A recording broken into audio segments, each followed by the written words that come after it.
It Hello, says, I'm Phoebe Boucher, managing editor of Raven Chronicle Press. Raven is a Northwest literary organization that has been around since 1991.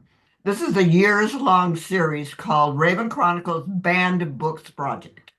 Raven will be posting on our YouTube channel podcasts of writers reading excerpts from banned books that are meaningful to them or have a historical significance. Today we have Priscilla Long. She is a Seattle-based writer and poet and a longtime independent teacher of writing. She is author of 7 books to date and numerous publications in literary journals. 10 of her essays have been honored as notable in various volumes of Best American Essays. Priscilla is the founding and consulting editor with www.historylink.org, the online encyclopedia of Washington State history. So here we go with Priscilla Long. Hi, everyone. So I'm going to talk about a novel that I've always loved, and it is Sula by Toni Morrison. It's her second novel. And as far as I'm concerned, her first novel is The Bluest Eye. And the second novel is Sula, S-U-L-A, Sula. And as far as I'm concerned, she could have gotten the Nobel based on Sula and on The Bluest Eye also, but it's just a wonderful, amazing, wonderful novel. It's a historical novel that takes place in a Black community in Ohio in the 1920s and 1930s. And it's really the story of 4 women, one of which is Sula. And each of the 4 women chooses a different path. And I've read it. Well, I said this is my fourth read. And for this presentation, Phoebe asked me to choose passages to read, which I did. But in the process of reading again, I kept marking passages that I wanted to read until the whole book is practically ruined because there were so many great passages. Just it was ridiculous. So the first time I read it, I think I just loved Sula herself, her independence of thinking, her will to lead a life that she chooses, despite everyone else's strong, very, very strong opinions, everyone in her community, and the confines that racism puts her in, although the word racism is never once used in the novel. The 4 women are 2 mothers and 2 daughters, and Sula is one of the daughters. And mother number 1 is Helene, the daughter of a Creole whore, raised by her very, very, very proper grandmother, very proper. And Helene is totally proper. Everything is cleaned up. Everything is in order. Everything is in control. She becomes like the church lady, and everything is in her control. Okay, so that's Helene. Nell is her daughter, and Nell is obedient and polite, and any enthusiasms that little Nell showed were calmed by the mother until she drove her daughter's imagination underground. That's Nell. Now, mother number 2 is Hannah Peace, daughter of Eva Peace. And Eva is not one of the 4, but Eva is a great, all the characters are fabulous characters, including Eva Peace, who is not one of the 4 main characters, but she is a really good, amazing character. And Hannah is Sula's mother, and their house is crowded, chaotic, and several people live there. And Hannah is very beautiful, and she cannot live without sleeping with men. So the first passage I will read to you is about Hannah. Excuse me, let me take a drink. Um,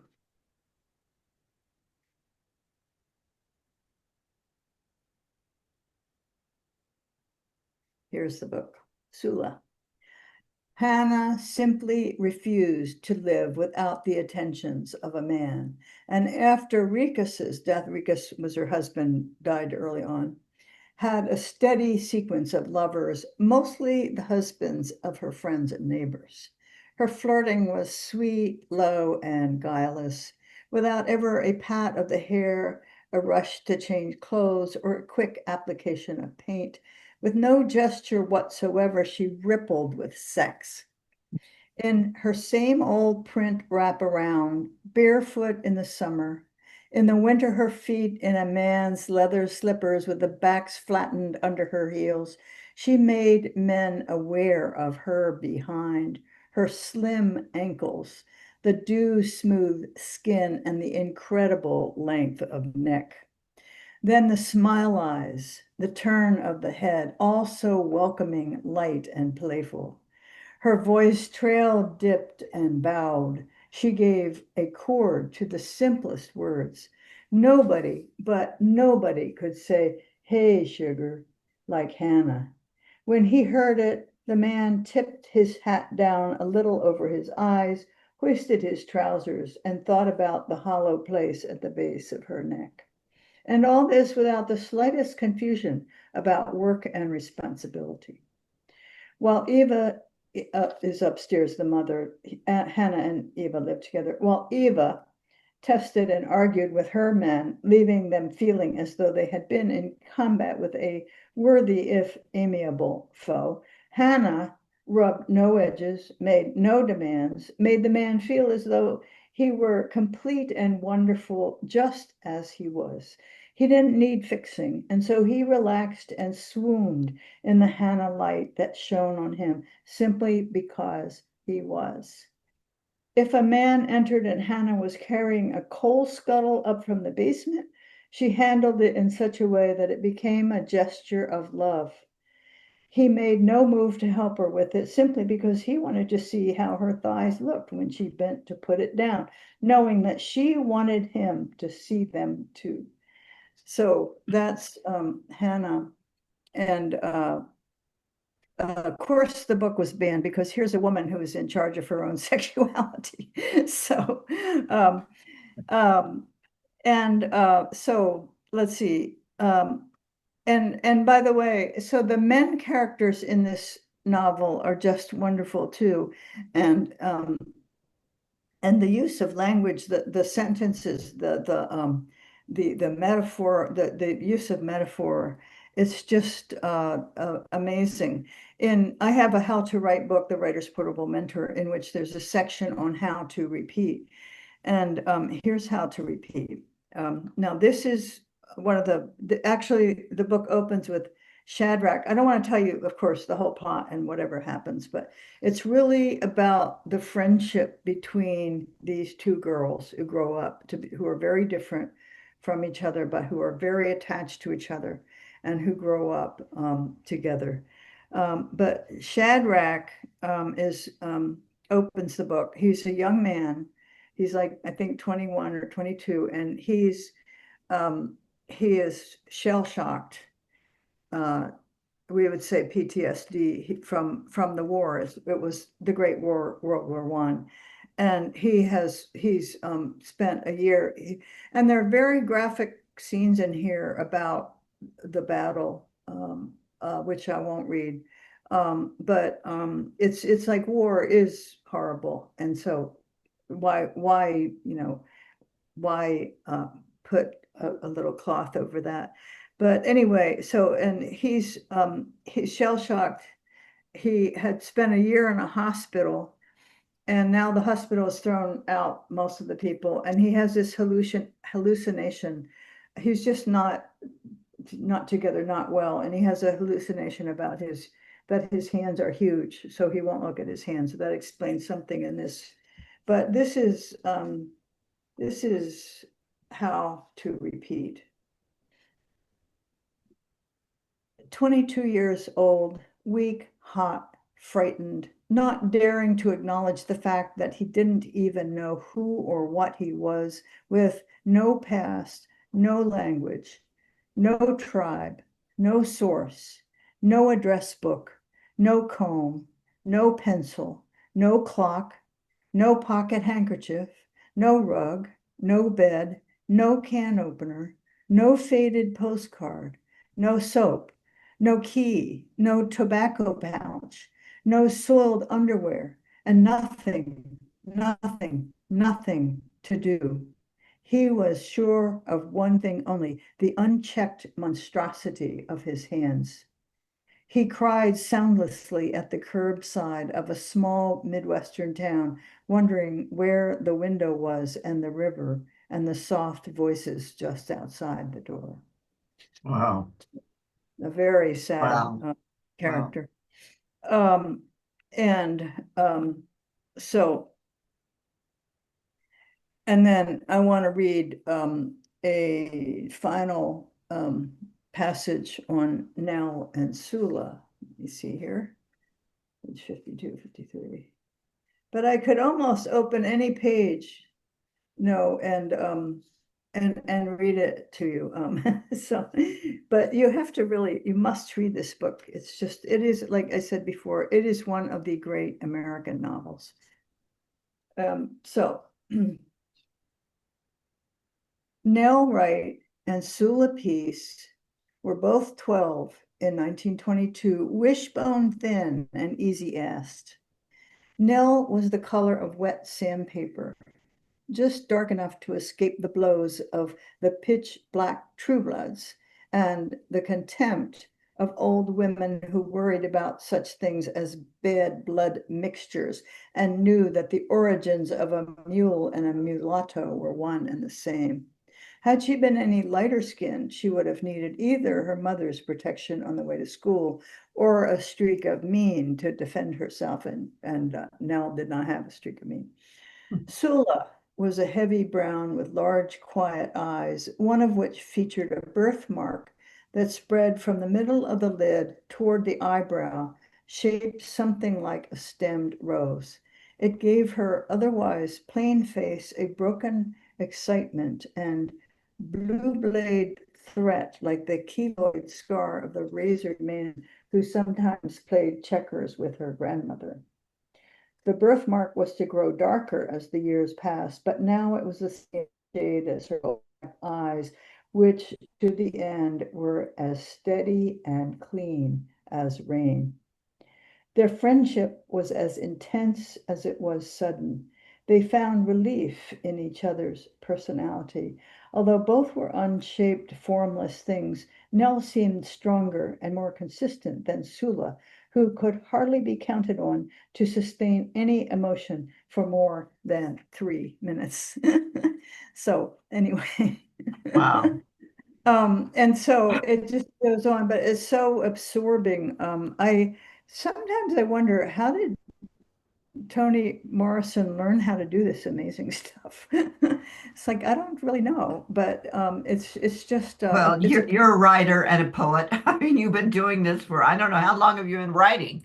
50 years, 60? I mean, you've been writing for a long, hell of a long time, right? yeah, since I was 16, so I'm 82, so that's a long time. But she wasn't, 82. I mean, this is her second novel, and the Right. first is really wonderful. Also, I mean, The Bluest Eye, which is a very much is more there. Now, this has, terrible things happen in it to the people. And but somehow it's I don't even know how to express express my deep respect for this literature, because terrible things happen to people in life, and we know that. And so in literature, terrible things happen to people, but not really to Sula. I mean, Sula grows up and leaves town, and Sula is, and she wrote this, I think, what year, in 1970 or something. That long She ago, huh? wrote, I didn't know yeah, it was that long ago. Oh, 19, no, sorry, 1973. It came out in 1973. That is a long time ago. that is, yeah.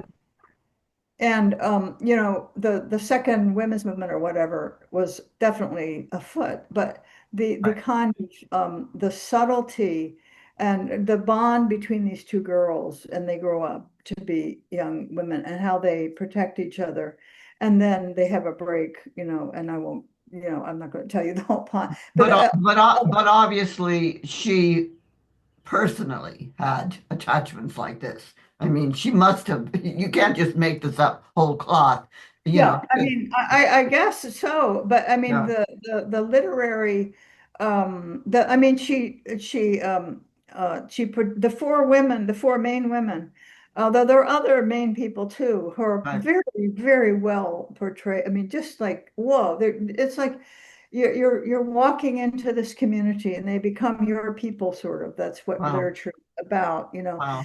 And so, and the men, including, although it's mainly about the four, about Sula and Right. Nick, but the So it's not like the color purple, how males are portrayed more, you know. So it's no, not like that. actually everyone in the novel is portrayed sympathetically, every single person. And Makes there's me just, want to cry. I don't know why, but it makes me want to cry yeah, to I think mean, about there's that. no bad. I mean, Shadrach is just, it opens with Shadrach, and he's just a wonderful character. And you know, He's gone through hell. He's yeah, gone yeah, through it. yeah, Yeah. yeah. Yeah. And even he's is Sula's, I mean, sorry, yeah, Sula's grandmother. It's Hannah, character. Right. And the thing about and people tell stories, and this, Right. they have their morals, and they have this Right. and that, and but Sula, and so they're like, they tell stories about what happened, like Eva Right. lost her leg. Happened. How did that Oh. happen? You Oh. don't know. She has one leg and she's sitting Oh. upstairs and she's attracting all these men and doing what she wants Right. to, and you don't know, but see, Sula finds out everything. Oh. So in the end, it's Sula, and in the end, the whole town hates Sula. She has gone away now. She has returned, and she's like the devil now. But anyway, I don't want to give the whole story away. But and although it doesn't matter, Yeah. actually, Right. if I Right. it way, it wouldn't matter, because it's just like, to me, like, I know the story, so I read it again, and it's still, Well, I'm gonna I have to just go saw back and read it. I read The Bluest Eyes. That's the one I read. Sula, I've read parts. I have never read the whole thing. So I am definitely gonna go back and read the whole thing. But the thing is, yeah, so, unlike what's going on now, politically, whatever, with everybody, including me, Sula finds the humanity. Toni Morrison portrays the humanity in every single person, right? yeah, And we don't do absolutely, that. yeah, no, We don't do absolutely, that. every person, and there's certain uh, violent, like, tragedies that Right, happen, in it, and um, uh, and nevertheless, the humanity of everyone is never, you never question it, never even for a second. And well, so, it's just an amazing yeah, uh, work. It's just amazing. yeah. It almost would be an, what do you call it, antidote for all this awful stuff that's now going on, If politically, we could get because people to read read a book that they have to think to read, they really have to, use their thinking power, not AI or whatever.